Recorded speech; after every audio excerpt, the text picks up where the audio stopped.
to the Startup Scale Up Show, a podcast that inspires entrepreneurs to create meaningful businesses and pursue their passions. My name is Demi Samande and I am a furniture manufacturer, best known for documenting my move to Lagos, Nigeria for hopes of business opportunities. And I'm sitting down with entrepreneurs from across the continent to talk about their process, the lessons they have learned, and how to make real impact. Welcome to Susu.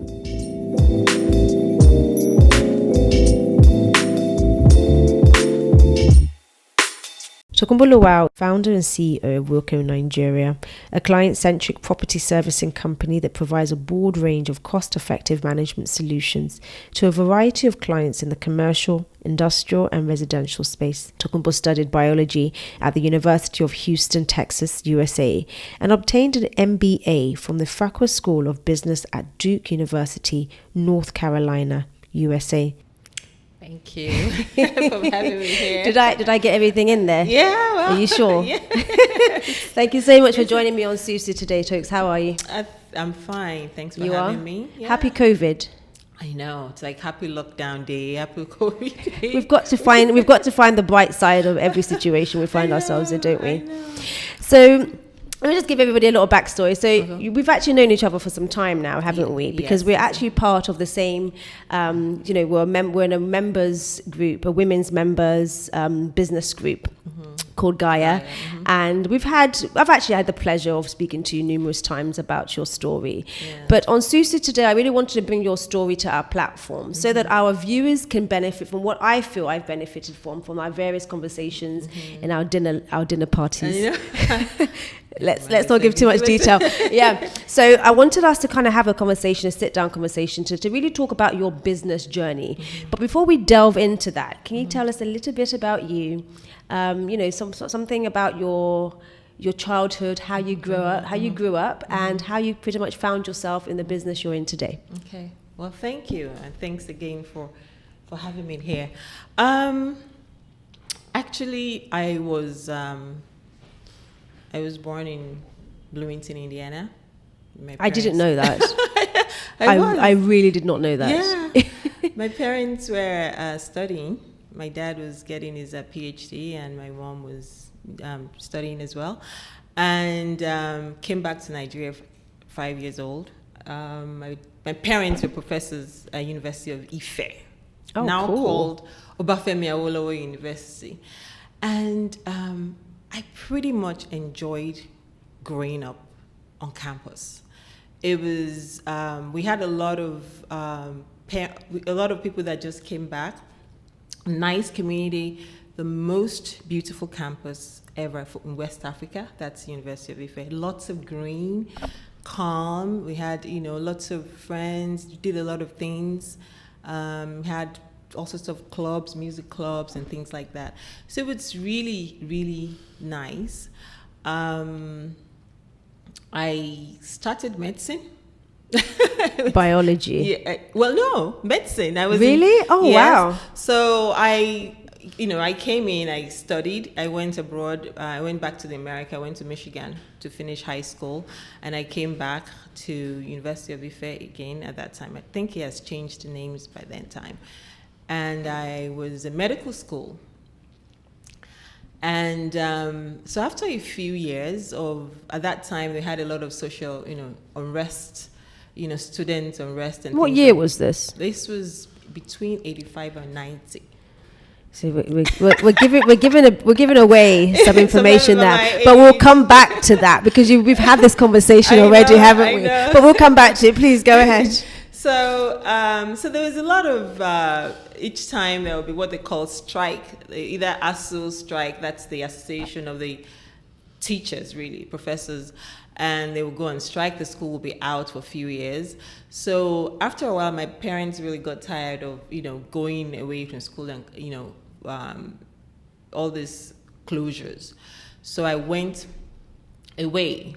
I abandoned my medical studies. Where did you go away to?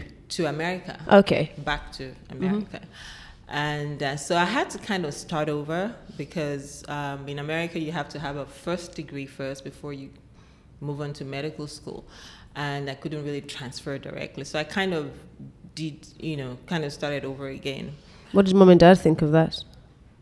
I mean, they just wanted me to just study. They didn't really care. Okay, that's rare. They just wanted me to they wanted me to be, well, I told them I wanted to be a doctor. Yes. Because I started wearing glasses since I was 6.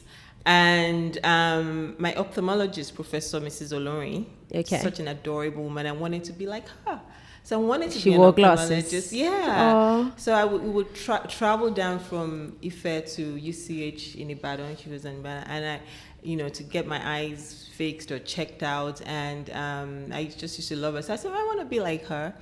And so that was why really I wanted to be a doctor, really. So they were happy that I wanted to do that and encouraged me. And so when I went, they just said, well, they encouraged me to just kind of supported me. Yes. But along down the line, I wanted to change to accounting or something else to do business because I just felt that I was made to do something else. I just didn't feel like I had the complete dedication to be a doctor. Having gone through the pre-med program, and we had to go and visit, hospitals and things like that and see how doctors are. I just decided to change my career path. So I finished biology and then moved on to do some data analysis work as a research fellow at the University of Texas, at the University of Texas School of Biomedical Sciences. So that's how I kind of changed my career. So how did we get to WILLCO? Where, at what point in your journey and your process? Okay. And I'm very big on journey because I think sometimes the magic is in that journey for me, and that's where I derive my own satisfaction. But when did you get to that point when you felt that I've now found that thing that's really going to satisfy my desire to make impact? How did we get from working in England, knowing that you wanted to do something impactful, to now birthing WILLCO and saying, this is it for me? Yeah. So when I moved back, I was very deliberate about what I wanted to do. I knew I wanted to run my own company. And I had a couple of offers with multinational organizations. I had a couple of friends who I went to business school with who were working for like IBM, another one for GE, who had given me opportunities. But I knew I didn't want to do that big company thing anymore because I worked for British Telecom for like 8 years. So I was deliberate. So I worked for entrepreneurial type companies, startups, okay.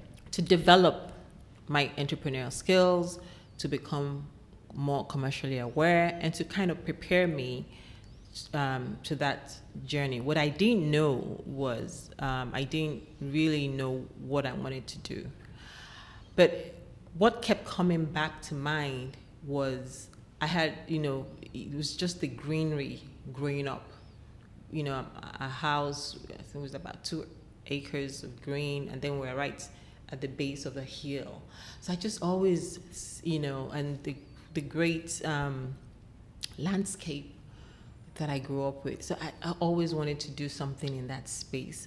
So I just feel like I didn't want to be a gardener. My mom is a great gardener. She loves, I love gardening. Yeah. It's so therapeutic. Yeah, I completely get your mom. Fingers. She grows everything, tomatoes to flowers. In roses. Nigeria? No, in the US. In America? Yeah.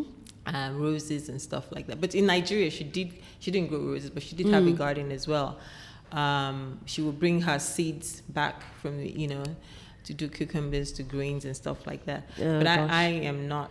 Maybe I'm trying to get into, but I knew that gardening wasn't my thing. Yes. So the next thing was basically just thinking about how I felt I could improve people's lives by improving their living spaces. That's how I came into facilities management.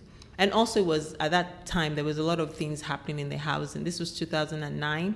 There was a lot of things happening in the housing, in the real estate space. The federal government, they were putting more money. They were trying to close the deficits, the housing deficits. At that time, the buzzword was 17 million housing deficit, and they were trying to close that. So there was a lot of activities in that space. So I also saw a business opportunity. Okay. So I, after working for 2 years for two different I won't call them startups, but entrepreneurial type organizations, I felt I was ready to go ahead and do my own thing. So I got my own first contract. How did you go about that? Yes. That's interesting first. The very first one. My goodness. So it was a friend of mine from the US that we worked together, and her brother just also moved back also and built up his first project, and we felt we could work together on managing that. So I actually started that project. I didn't have any formal education in facilities management. I felt I needed to learn, basically just learn from scratch. Yes. By being the facilities manager. So it's always the best way to learn, isn't it? I've left all my years of telecoms and analysis and stuff like that. So I had to start from scratch. So I was a facilities manager for an 11-unit building. So it was myself. The very first contract was 11 units? Yeah. Is that not quite a big contract? Yes, big. For somebody who's never done this business before? Yes. So that was kind of big, and so we kind of started in a big way. So I was there for 4 years. The next contract was 27 units. And so we just... How soon after you started did 27 units come along? 9 months. Wow. Yeah. That's impressive. Yeah. Well, not without challenges. Less than a year to jump from what did you say, was it 9 units or 11 units? 11 units 11 to units 27 to units. That's more than double. Then right after that, not too long, we had 50-something units, and we started adding up. And of course, because we were adding up, and I was in the business. Yes. It was very difficult putting the processes together. So from your first 11 units, how many members of staff did you have? Okay, so I had just one staff. Okay. I had one technical supervisor and a plumber, I think. And because the technical supervisor had some electrical, so I was doing everything. So I was the admin. Then after a while, it typically isn't it like that at the beginning? Of course, I was also. What was always in my head was I have to scale up, because I was managing budgets of several millions of pounds. You always think that I have to scale up to be able to get to the level where I was when I was in the workforce. Yes, and I was always out looking for business, so I felt I needed. So I added on an administrative staff who helped me with building the processes. He's now off to Accenture now in the UK. He's doing great. But we worked together in one of the companies I worked with when I moved back. And so we were 4.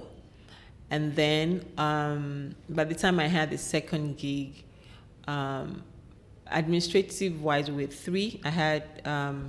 We were 3 office staff, and then about 8 technical, and then we started growing. 8 technical from the very first contract to the second contract. Yeah, by the time we had second. So you had basically quadrupled your staff strength by then. Yes. So because of the kind of work that we do, each time you have a project, you need to have. You need the manpower because it's physical labor, isn't it? These people having to be on multiple sites at the same time. Yes. So typically, what's your typical day in the office? What does that look like at WILLCO? So I wake up very early. How early? Yeah, I wake up at 4:30. Oh, get out! So if you check, so I have 2 alarms. So I have one here, and I have one Alexa. Why do you wake up at 4:30? Because tell me it's your body clock. Don't tell me you're doing strenuous workouts first thing in the morning. No, I work out in the evening. So okay. I don't know why I just work out in the evening, but I just feel like I just get a lot more done in the mornings. And what's the first thing you do when you get out of bed? Of course I pray. Then I get up. and then I just walked straight to my computer, to my desk. After saying a few words, I never used to be spiritual. Really? No. Business does that to you, does it? Yeah. I just started getting serious about my spiritual life a few years ago. And so I make it a habit to just ginger myself up to pray. Very and important. ask for guidance. Especially in this environment, I would say. Yes. Yeah. Just go straight to my laptop. So I go through my emails, and I usually have a long, like a long list of things I have to do that I write in my notebook. And I try to do as much as that as possible. And then meetings setting with my staff, with clients, because of what we're doing now.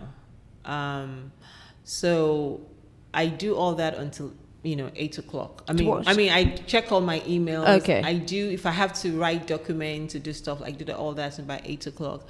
And then I go with my day. So my day ranges from, following up with my staff, things that need to be done, trying to always find how we can improve,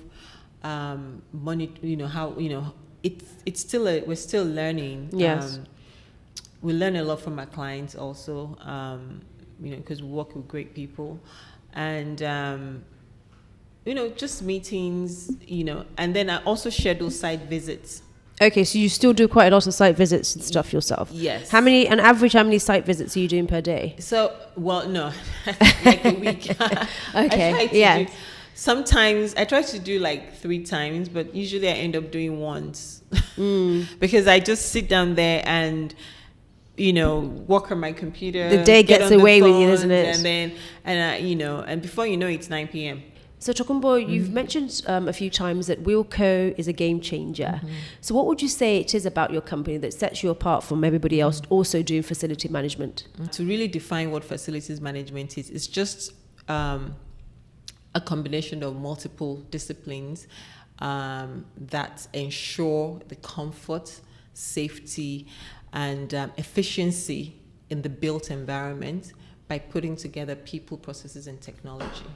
Fantastic. We always say that we're a client-centric organization. And what does that mean? We want to give the client the service that they deserve. We always know that we are always room for improvement, but we want to always listen. Our approach in terms of how we listen or how we respond to them sometimes usually we still have to work. There's still room for improvement on the way we respond to our customers, but I think the fact that we really, really want to keep our customers happy. Now that is multifaceted. So basically in terms of giving them the right cost, giving them the right quality, making sure that we have the right people, and that all in all, I think, trying to give them customized solutions, that all in all, I think sets us apart. So we've won 2 years in a row, the most innovative facility management company. I saw that. Very impressive. Thank you. Now, in terms of the Nigerian market, when did facility management become such a huge...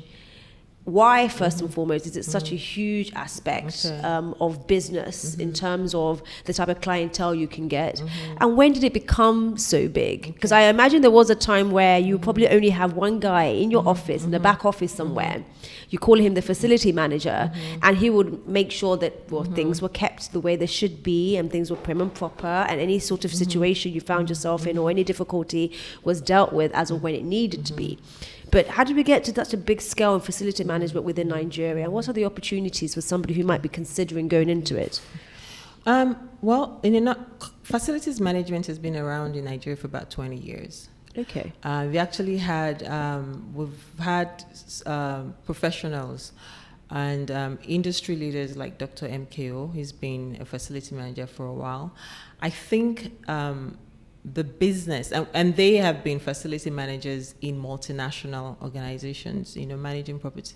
I think the business of facilities management, from my perspective, became a bigger business when Alphamed came into the market. Who's Alphamed? Alphamed is one of the industry leaders in facilities management. How long have they been around? Since 2006. Okay, so this is very much a new thing in Nigeria. Is that so in other countries as well, or are we specifically just talking about Nigeria? So in other countries, you've always had facilities management as well, but it depending on the size of the company, may or may not become a business. But you also have global organizations that kind of follow their clients, so they set up smaller facility management offices in different countries. I see. And we've had that in Nigeria as well, where we had WSP partner with organizations with MKO. We have Cushman and Wakefield. We have CBR. These are all big boys. Yeah. So they're all in Nigeria. Okay. And they're all servicing their global clients. So the clients that they will service in their multinational locations, as soon as the clients come to Nigeria, they manage them and they set up small offices. So indigenous companies just started coming out in the last 10 years, even though it's been around for a while. And in Nigeria, facilities management contributes about 1.6% to the Nigerian GDP. That is huge. Yeah, and the for something that's just really, grown in the past 20 years. Yes. Okay. And the demand is mostly from the private sector, for the demand for those FM services that contribute that much to the GDP. And the public sector actually also, if you want to quantify the value of their demand, it's about 3.5 billion from the public sector. In terms of opportunities, if you want to look at the new opportunities now, facilities, I don't want to use the word recession-proof because it's not, the margins are quite low, but you always need a facilities manager. Look at this COVID period, everybody was home. Yes. Do you understand? So power running, facilities running, people, even if they're not paying money in the offices, they're paying the money at home. It's a service that is essential to every industry. So if the banking industry is booming, you can always focus on the banking as providing facilities services to them. So you could basically bend with whatever sectors are sort of, doing very well at any given time. Yes. So if one industry is perhaps going down a little bit, you can shift your focus to another. Yes. So there's always a direction for you to follow as a facility management company. Yes. That's fantastic. Yeah. I like residential properties personally, but they're very highly demanding. But they're also there are ways of which I challenge myself and see how we can always improve, because you have a combination of very smart, discerning clients who are, and they keep challenging you. And by the time you get it right, you can get it right in so many, because one person could be the MD of one whole organization. So it's almost like you can easily it's an opportunity Yes. But the most demanding and lowest margins, but lots of gateways to other opportunities on a personal level now. Exactly. Because if you're able to deliver a great service on a personal level, they can almost trust you to sort of do that on a corporate level, larger contracts. Exactly. If you have a few minutes, I just want to touch on some of the things that we are doing in the industry, in that association of facility management practitioners of Nigeria, is to put up a bill. So that bill has passed, has gone through 3 readings, and it's waiting to be rectified. I'm not sure whether by the Senate or the President, but that bill is to ensure that we have a facility management line item in the budget. So what that means is that will even grow the industry bigger, because once you have that line item in the budget, that means that what you typically would just disappear in other budgets, you now have to focus on facilities management. The government will focus on it. There will be money allocated to be a spotlight on it, wouldn't there? Yes. Yeah, there'll be money. Once you do that at the federal level, you're going to have more professionals come out. You're going to have more attention to detail. More standardization. Fantastic. Yeah. So those kind of things. So we're looking at probably this year, we'll have it passed as law and also have it in the budget. And I imagine that it will be more important now than ever before. Yes. Given COVID situation and this huge demand and expectation now to now think about hygiene and just how we sort of preserve our environment for interactions with humans and how we interact with one another. I can imagine why we need this more than before. Yes. Because now everybody's mind is on it. Yeah. Everybody's focusing on it. Yeah. Even, people call us on for disinfection services. We've had a few jobs on that. And people wanting to outsource that aspect of their business in terms of let somebody else research what I need to do and and things like that. That's not to say that industry will not take a hit. We definitely will take a hit because offices are not open. Yes. Do you understand? Some office businesses are closing down. The oil and gas industry is having major issues right now. There are lots of big players in that space. And that, they're making people redundant and things like that. So not to say that there won't be the usual hit, but it's an essential service still. Yes. So as somebody who wants to go into facility management and you're thinking, okay, I have some of the skills that Tokes was talking about today. I can definitely do this. I like people. I like organized environments. I like solving problems and all of that. But at the end of the day, how do I deal with people not thanking me for a well done job? How do you ginger yourself per se to kind of compensate for that lack of appreciation for your work? How do you sort of deal with that every day to ensure that you still have that motivation to keep going and doing a fantastic job, even if nobody seems to be watching you at all? Yeah. So I've been in this business 10 years, started 2009, and I'm just recently learning that communication is so key. You don't even know what the facilities managers are doing just to make sure that things are working. You have no idea.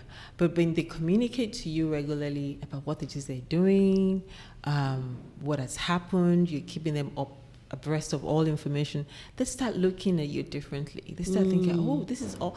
And I'm just finding that out because our communication with WILLCO, we're just finding out that we need to improve a lot on that. And that's something that can help keep you motivated and keep you satisfied. Because as you're informing your customers and keeping your communications right, then they start appreciating what it is you're doing. That is so true, isn't it? Yeah. So on a business level, but as an entrepreneur, as Tokes, as Tokunbo Lawal, what would you say your biggest challenges have been on a personal level as someone who is a business person and who is embarking on this never-ending business journey that is always teaching you new lessons? What would you say is your biggest challenge on a personal level? Stepping away and being strategic. It's my biggest challenge. I get so involved in the details.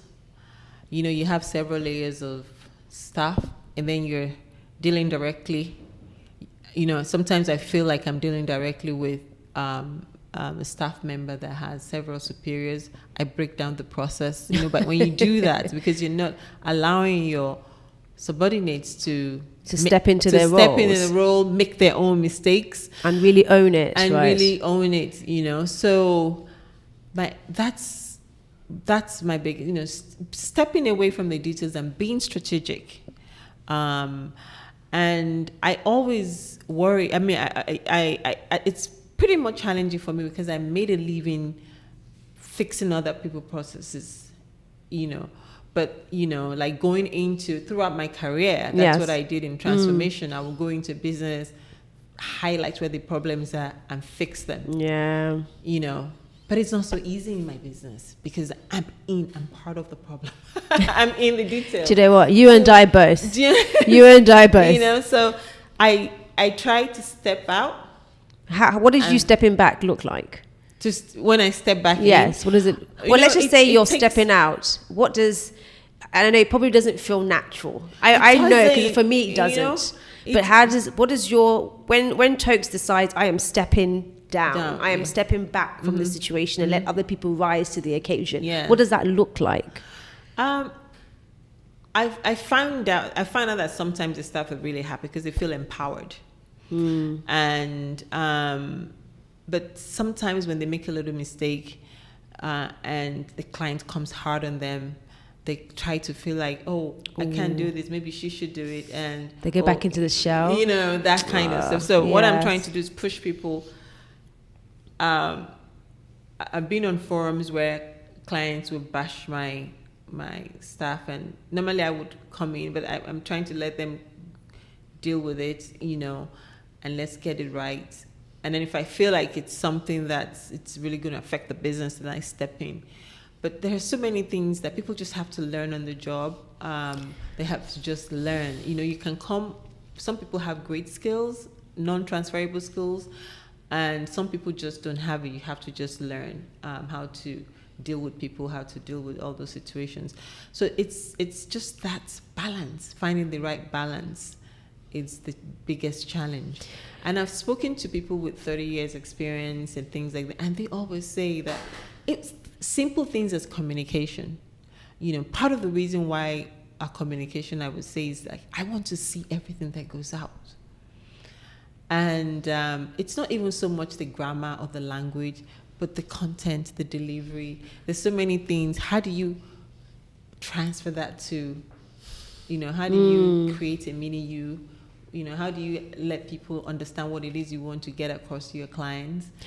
Do you think that's the entrepreneur in all of us, isn't it? That need to want to know all aspects of your business. But I also wonder whether or not it's also very much because of our female way of our feminine ways, that you want to nurture everybody. You want to make sure that they are you kind of keeping everybody, everything is intact. I wonder if guys have this challenge of letting go as much as we do as females in business. That's interesting. I don't think so, because I struggle with it a huge amount, and it's the perfectionist in me. It's this to be honest with you, I think it's very much a fear that if I don't have control of it, if I don't have the knowledge of what's going on in my business, if something goes wrong, I have nobody to blame but myself. Are you Virgo? No, I'm actually an Aries. Okay, Aries. Okay. I'm a fire sign. So I think that may be that, but that's because what I want for Wilco is really to want. I don't want to be part of it. I just want to see that I've created business that works on its own, works by itself, process driven, very important, and exists without me. Like I always say, this is my ultimate goal: to lay back and retire, and Wilco pays my salary. It's easier said than done, though, isn't it? I do wonder if you would ever just be like on that beach, but having that glass of wine or cocktail, knowing that your business is running, it's operating, and you don't need to know every single activity that happens day to day, and you don't have to keep correcting somebody's emails. That's my challenge. That's what keeps me up every day. That's actually,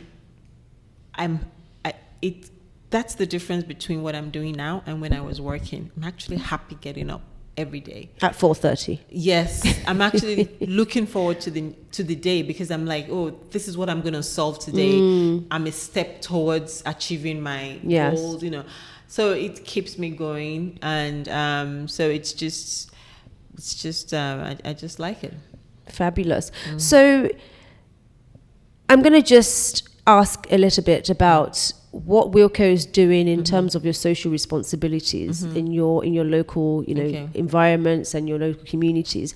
If somebody is sat at home listening to this podcast now and they don't have a clue, maybe you're freshly graduated from university, or maybe you're in a line of business that you're not necessarily passionate about, and there's something about hearing you speak today that's ignited some sort of interest in them.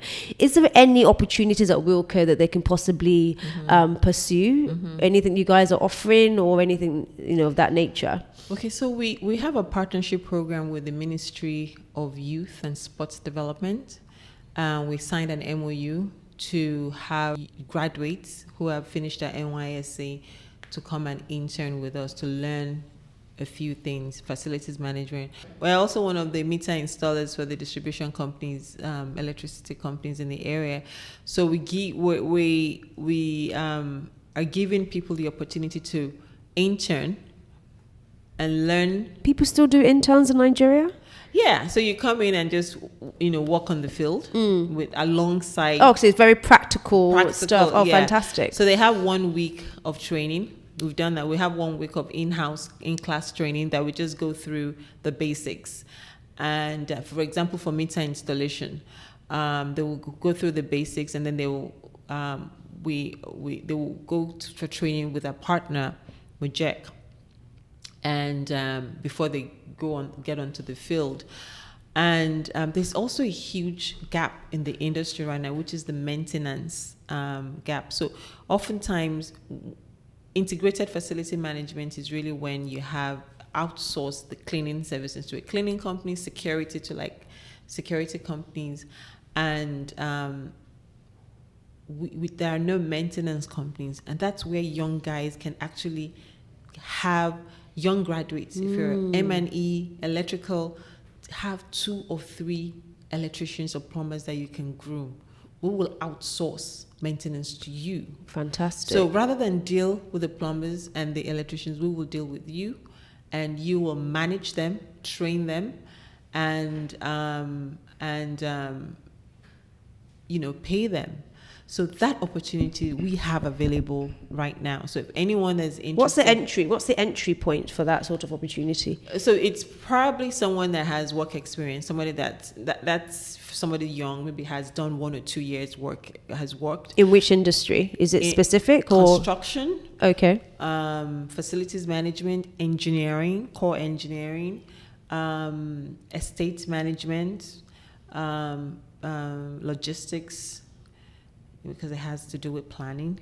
So if you're like that and you're interested in running a maintenance company, we don't have it in Nigeria right now. We have a few people here and there, but if you have a maintenance company and people will outsource. Nobody wants to start dealing with electricians or whatever. I understand. People always think facilities management company is a company that just handle maintenance. No, it's a whole lot more than that. Big scope of work. Yeah. Yes. So the maintenance aspect, if you have people that can actually manage and focus, on grooming, you can just have 4. Yes. So if you didn't have any experience at all and you're listening to this podcast and you're thinking, I want to do this, but I have no experience whatsoever. I'm literally just a fresh graduate from school, university, and I want to start getting some sort of work experience to go into this possibly. Is there any opportunities for that sort of individual as well? Yes. So that will come through the partnership program that we have with the ministry. So we will offer you opportunities on the field and to let you see what it is really that it's being done on the field. And then if you like it and you want to stay, we'll offer you opportunities to stay. If not, we'll offer you we'll pass you on to other people that have the availability. So if you were to come in at that level, and then is there an opportunity to graduate from that sort of apprentice stage to now being somebody that WILLCO possibly could outsource to, having developed that? Absolutely. Okay. Yes. And what would be the threshold? That how much time or experience would they have had to be gained for that? Yeah. So I think you need to have at least a good 12 months practical. That's not bad. Experience. That's pretty good. Yeah. Once you have obviously the technical background, usually when you come out of school, all you need to know is just have the practical experience. And even when after 12 months and jobs get outsourced to you, all the companies that are outsourced, they will handhold you, in some cases, because it's with experience that you cannot learn all the faults in the books, whatever. You can't skip the process. Do you understand? You can't. So that's what experience will bring. So a lot of the facility management companies will also help you in terms of grooming your guys, and but the opportunities are really there. So after 12 months of working on the field, you have your guys, you train them. It's really about how to deal with people, job orientation, troubleshooting process, all those things. You just don't go to if you say the ACs, you just don't go there and start fiddling with it. Exactly. Yes. You have to there's a thought process to it, there's a magic to it, there's a science to it, how you even start to fix or repair or even troubleshoot. So once you know that basics, then your technical knowledge. You notice that I've been talking now, I've not really focused on the technical aspect of it. Because you have to be in it. Yeah. That's something you learn on the job. Yeah. And I know you obviously at the beginning you mentioned that you went into facility management, haven't had no experience yourself, yes. but you had skills that you carried from other aspects of work that you've done that you brought into the field. So there are certain life skills that you can adopt within this industry. Yeah. Okay. So, and that's why the definition is a multiple discipline industry, basically. That's what it is. So, everybody comes together and it's just managing everybody together. There's a total facilities management and integrated facilities management. What's the difference between the two? Yeah, total facilities management means you hire your own security guards, you hire your own cleaners, you hire your own whatever. Or we are integrated, we outsource and we give them KPIs and we manage them. So we feel that the security companies need to focus on security. Cleaning companies need to focus on cleaning, and then we'll just manage how they deliver to us. And that gives you more leverage, I would imagine, in terms of really achieving the quality and standards that you need without taking on the whole task of it yourself. Of training everybody. Everybody. So if we have very good maintenance companies as well, we're able to outsource to them, and that's how everybody grows. Fantastic. Now I'm going to go off topic a little bit. Okay. Now, in the time that I've known you, you've got amazing personal style. Oh, you do. I don't think there's ever been an outfit you have worn, even the one you're wearing today, that I've never wanted or admired on you. Thank you. Now, facility management is not a tidy job. It's a messy job sometimes. There's a lot of activity going on. You're multitasking here, you're multitasking there. How do you manage to have such amazing personal style and look good with all the chaos of what you do on a daily? So if you've got a stylist you can share with me. If you go into my car, you see my boots. Who's the stylist? Totes, get to the nitty gritty. Who's the stylist? I don't have. Really? I had a stylist for 3 months in 2012 or 13, somewhere. And what happened? I mean, and then she just changed my way. I don't know. Oh, okay. She taught you how to fish as opposed to giving you fish. Is that it? I'm so happy that you said honestly, your wardrobe is amazing. Thank you. And you're not that much bigger than me. Yeah, thank you. I can make it work. Thank you, but I think in my family we love fashion. My grandmother was a fashionista. I see. My mom is a fashionista and a dancer, and my aunts and everybody. So we are, I think, in our family, my mom's side, on the other side, we like fashion. I like fashion. It's in the blood. Oh my God, let me just tell you guys. So we had a Christmas party.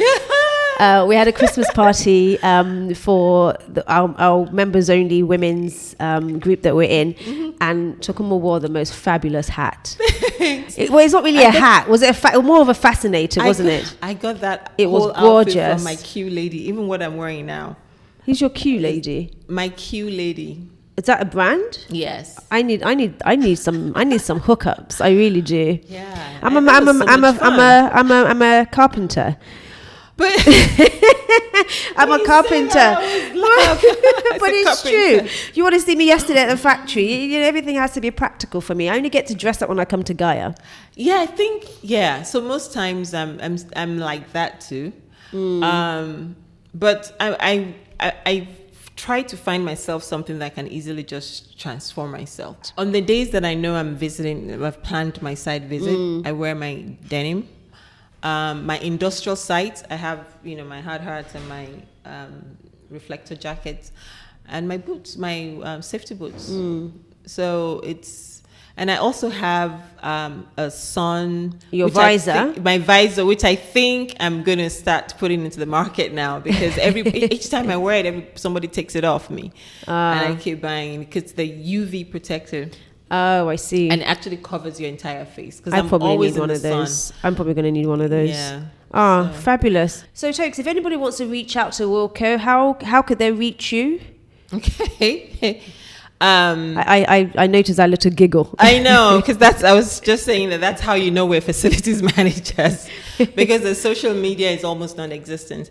But on Instagram, we're on WILLCO_NG. That's WILLCO_NG. Twitter, we're WILLCO_MGT. That's WILLCO_MGMT. Facebook, WILLCO Property Management. And that's pretty much, we don't have any YouTube. What about your website? www.wilcoonline.com. Tokes, it's been an absolute pleasure sitting down with you. I think our conversations are always interesting. And I'm definitely going to have you back. I think as Susu progresses, we'll love to have you back. So I think because, having heard your story, there's only so much we can delve into today in one sit down. But like I said, I know a little bit more. Oh, I know. And your story for me is like a roller coaster. There's so many dips and highs and so many interesting parts, and I think we definitely have to go a touch further in a future podcast. But it's been an absolute pleasure sitting with you today. Thank you so much for sharing. I absolutely appreciate you. I had so much fun. Yay. Thanks for giving this opportunity to tell my story. Thank you so much, Tokes. Thank you.